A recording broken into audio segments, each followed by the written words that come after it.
Good day and welcome to the Sport Rep Show. I'm your host, Jesse Jackson Kauraifa, and now for your latest on the hit list.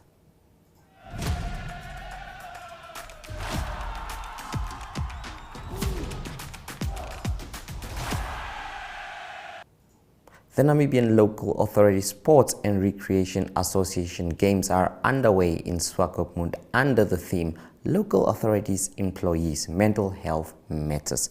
The 12th edition of the Games started on Monday and concludes on Friday.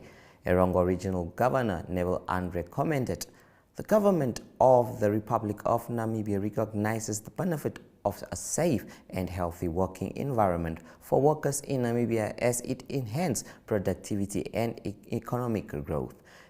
It has also established the policy on occupational safety and health at the workplace, primarily also focusing on the integrating employee wellness into the occupational safety and health programs.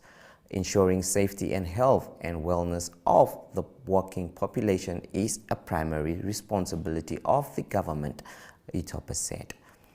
Former African and global title holder Jeremiah Nakathila has his sights set on bouncing back after a disappointing defeat in the United States of America.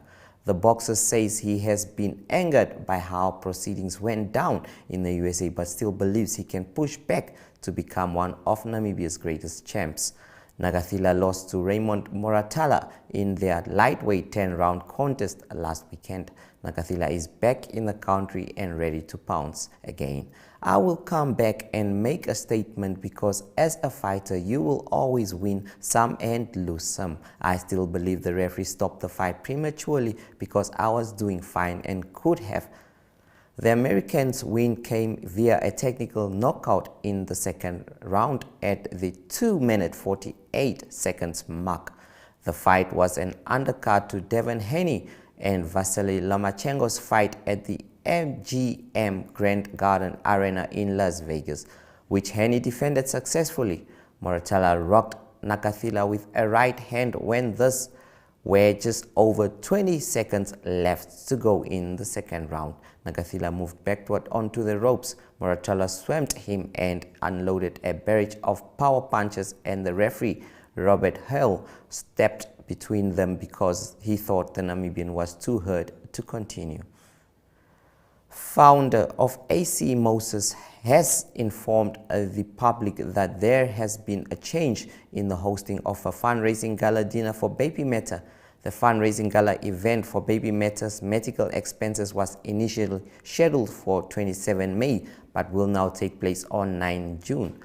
"We apologize for any inconvenience caused by this change. The venue for the gala will be the Marigold Hotel located in Windhoek, Namibia. We are delighted to announce that the event will be held in the conference venue at this beautiful establishment," Moses said.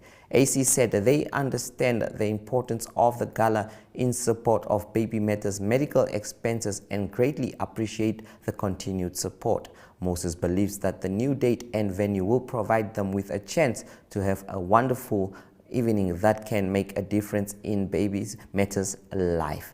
The boxing fundraising gala event is aimed at raising funds for Baby Metha's medical expenses as an act towards a good cause. Baby Metha is an 8-month-old baby who has a serious medical condition, and the medication needed for the treatment is said to be expensive, hence the arrangement of this fundraising boxing event. We will now visit the marketplace, and after that it is Zoom In.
Sports journalist Andrew Pullman dives into what we can expect for Namibia's Welwitschers in their next match on Saturday. Enjoy.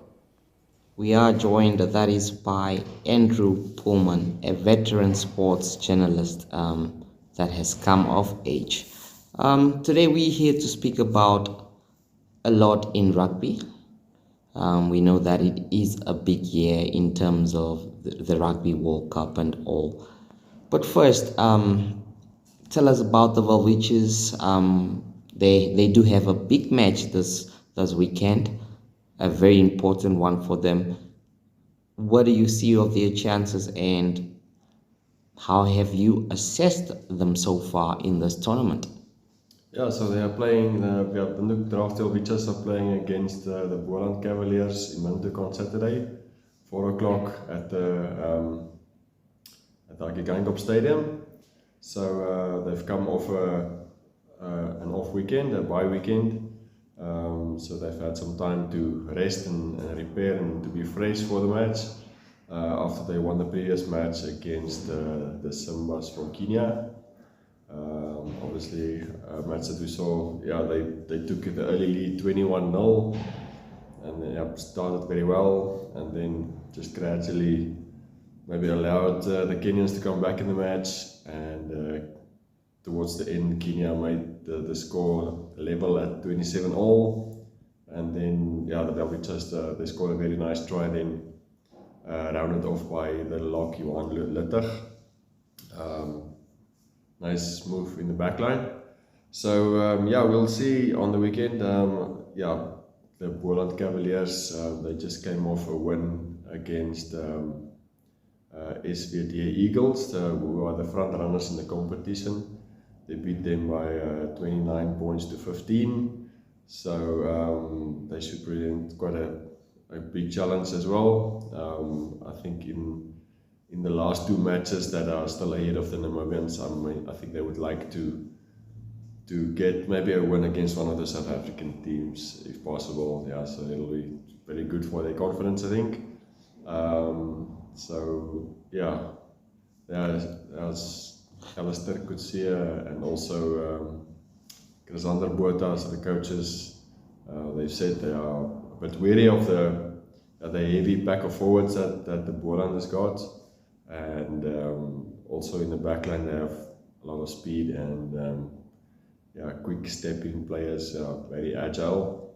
So I think it should be an exciting match, and we will look forward to support our boys and see what they can do. All right. We have seen the team has played so far in this competition, and as we speak, we do have a very big World Cup opportunity for us coming through. Do you think these guys that have been playing in this competition have what it takes to actually play in these big matches?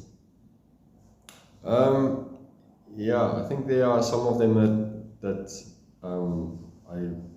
obviously has previous experience in the national team, and we know what they can do and so on. So some of them are sort of a known quantity. We know they can handle that level.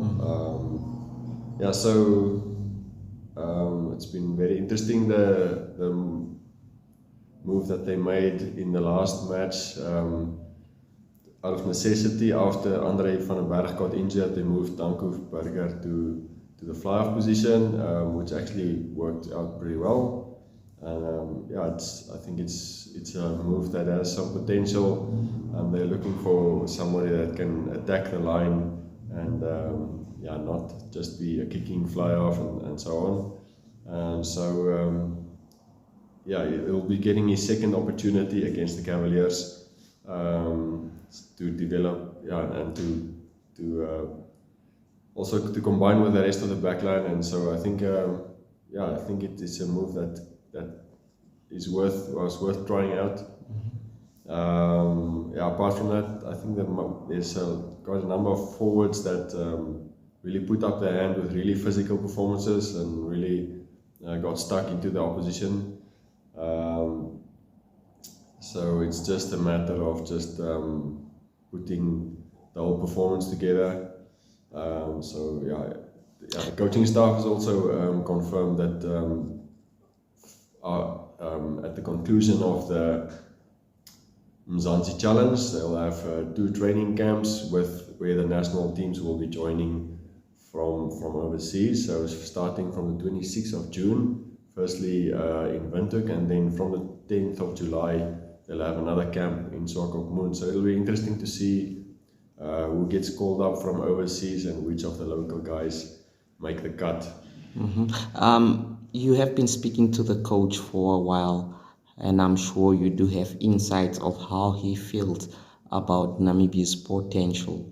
We know that Alistair Coetzee is a very man that believes in doing stuff right. And do you feel, hearing from him, how has he actually assessed the situation in terms of the team and the strength that they have?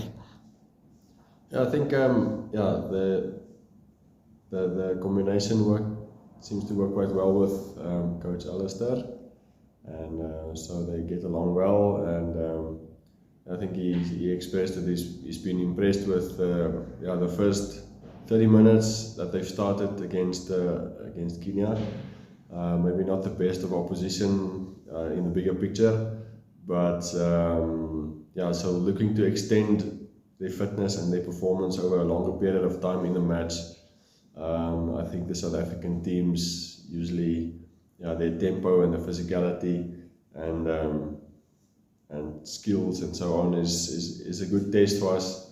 So we'll see how the guys will be able to step up. Okay, speaking of the Bowlands, I know that they are quite a strong team. They have proven that over the years. Do you think that they do have a chance against us here at the Hage Geingob Stadium? Yeah, I think I've had a look through some of the scores historically between us and the Bowland Cavaliers. I don't think we've beaten them since independence, so only in the old Southwest Africa days. They've been a good challenge for us. So I think it'll be a test for us to be able to get a win against them, or we'll take some good effort. All right. Have you assessed any players from the opposing team that you think can be very dangerous? I haven't actually had a look at previous matches of any of their recent performances. So, but it'll be interesting to see after this match. We also play against Eastern Province the weekend after that. It was interesting to see that the Eastern Province have withdrawn from their match, which they were supposed to play on Saturday against the San Clemente Rhinos. They were probably supposed to play in Cape Town. I haven't been able to find out the real reason why they withdrew from the match and forfeited the points to the opposition. But from what I hear, they will definitely be coming to Windhoek. So it's another team that we'll be targeting just to finish off the competition in a high note, going into the international season where the Namibian team will then be touring to Uruguay, playing 3 matches against the Argentina 15, then against Uruguay, we will also meet at the World Cup, and then finishing off against Chile. That'll be in July and August. All right, Andrew Pullman, thank you so much for that assessment. I think the team is really in need of thorough preparation and to play.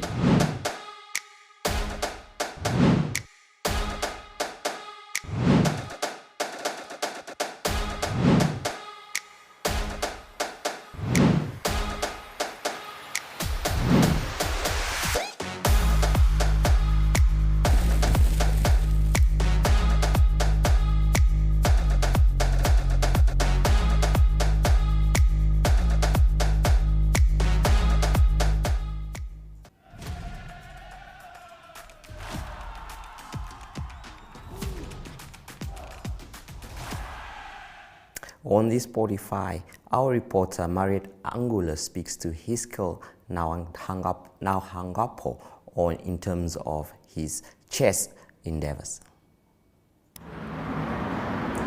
My name is Eskiel Oneuptwo. I'm the current Namibia National Chess Champion. And currently playing the Namibian Open here in Windhoek at Nictus Cultural Center. It's a strong tournament. The last two editions of these tournaments, 2022 and 2021, I finished second. So this year I'm looking to improve on that, but it's this year it's even much more of a strong field. We have very strong players. We have Dante, we have Timothy, we have Valia, we have some players from Botswana, players from Zimbabwe, and also some other notable Namibians as well. Any of these people I mentioned can go to the tournament. It's not going to be easy, but we hope that this year we at least get first place or second. Consistency is always good, but we want to improve on our previous results. The organizers of the game has been really great, and thank you to RMD.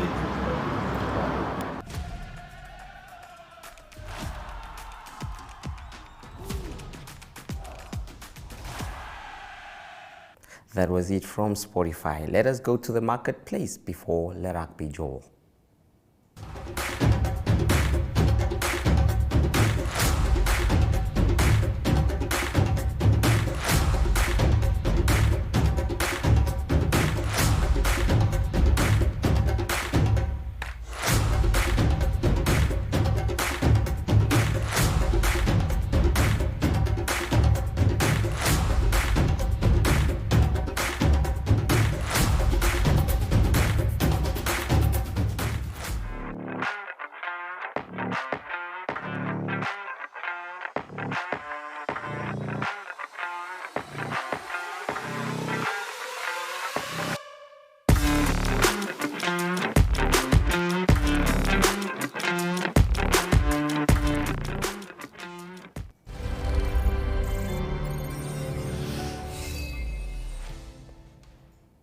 On the Le Rugby Joel today, we speak about Chet Xavier Plato, who was born, that is, on the 21st of April 1998, who is a Namibian rugby union player who generally plays as a full-back.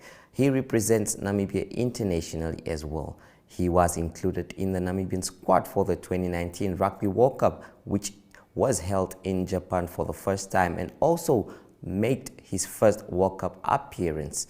He made his international debut for Namibia against Spain on 17 November 2018. He made his first World Cup match appearance in Namibia's opening match for the 2019 Rugby World Cup against Italy in Pool B. He scored a try during the match in a losing cause where Namibia were thrashed by Italy 47-22, which also marked Namibia's 20th consecutive World Cup defeat. Let's now look at what Plato, as you can see there, the images of a man that has really represented the country in top of the highest level. We will now visit the marketplace again before Ariohat brings us, that is, the international sports news. It takes heart and all the soul. A head stuck in the game. It takes every bone in your body, all the blood in your veins. And then more blood, and more sweat, more tears, all your hopes and your dreams. It takes conquering fears. It's late nights and weekends, 6 to 6s, 9 to 5s. It takes sacrifice and suffering every moment of our lives. It takes kick after kick, being kicked when you're down. It takes fighting for hours for inches of ground. It takes every last line out, every last second spent. It takes absolute devotion. It takes 100%.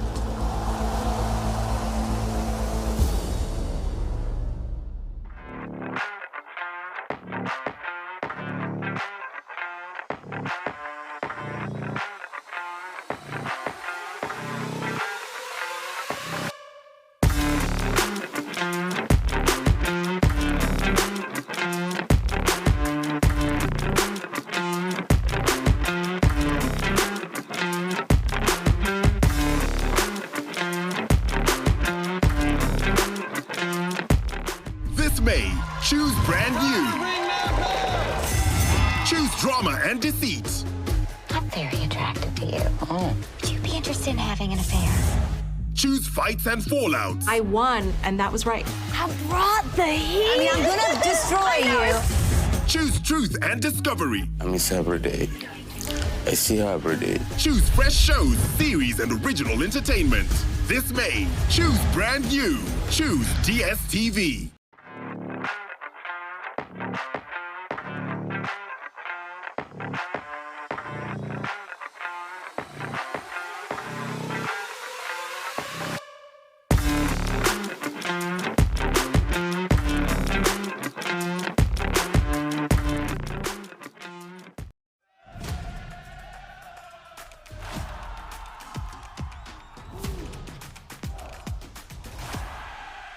Good day everyone, time for international sports news, starting off with IPL cricket, Indian Premier League, and it's leading up to the final this coming weekend. The second qualifier is done.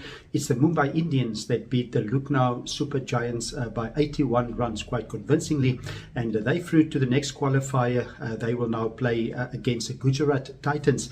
The winner of that game will play against the Chennai Super Kings in Sunday's final. What happened in the game was Mumbai Indians batted first. They scored 182 for the loss of 8 wickets. Cameron Green scoring 41 from 23 deliveries.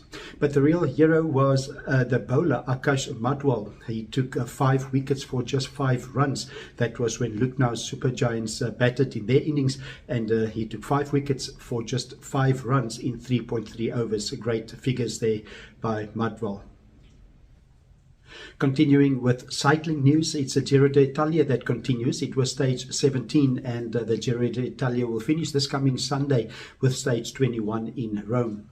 Stage 17, quite a flat stage, and it was the sprinters that came to the front as expected, and Alberto Dionisi of Italy winning it in a time of 4 hours 26 minutes and 8 seconds. Just behind him, Jonathan Milan, and he's also from Italy, and then Michael Matthews of Australia in 3rd position. The general classifications is Gareth Thomas of Great Britain that stayed out of trouble. He finished in the peloton and he still leads the race. His combined time at the moment 71 hours 58 minutes and 43 seconds, and he's 18 seconds ahead of Gio Almade, and then in third position it is Primož Roglic. The next stage, it will be stage 18, will be difficult. It's the first of a few mountain stages, and it will be 161 kilometers long. Now for Formula One racing news, it is eagerly awaited Monaco Grand Prix that is on this coming Sunday. And news from Mercedes-Benz is that they've made several upgrades for this weekend's Grand Prix. And this weekend in Monaco, it's Toto Wolff, the team principal, that said it's not really the silver bullet that people must expect. He said the changes will be gradual, or the improvements will be gradual. But they made changes for the past weekend that the race that didn't take place at Imola already. Now it is a street race in Monaco, and Mercedes-Benz expect for their car to be quicker. It is at the moment Max Verstappen leading on 109 points. That is for Red Bull Honda, and it is Lewis Hamilton in 4th position on 56 points in his Mercedes-Benz. This coming weekend in Monaco, it's expected that Aston Martin Fernando Alonso will be quite fast. He's not got the fastest car, but the car is very fast in the turns, so quite a few turns obviously in Monaco in the street race.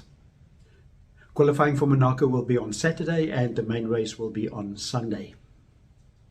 Closing off today's international sports news with soccer news or football news, it is Brighton that qualified for the Europa League, and that was after playing to a 1-1 draw at home against Manchester City. Great achievement by Brighton. They finish in the top 8, the top 4 on the English Premier League go into the Champions League, and positions 5 to 8 play in the Europa League. It's not possible for Brentford to catch Brighton at the moment. There's still one game left in the English Premier League this weekend. At the moment, it is Brighton in 6th position on 62 points, and it is Brentford in 9th position on 56 points. So it is Brighton that's through to the Europa League next season. This coming Sunday, the last game for Brighton will be against Aston Villa, and that will be a home game for them. That's international sport for today. Hope you have a great sport day, and we talk again tomorrow. Goodbye.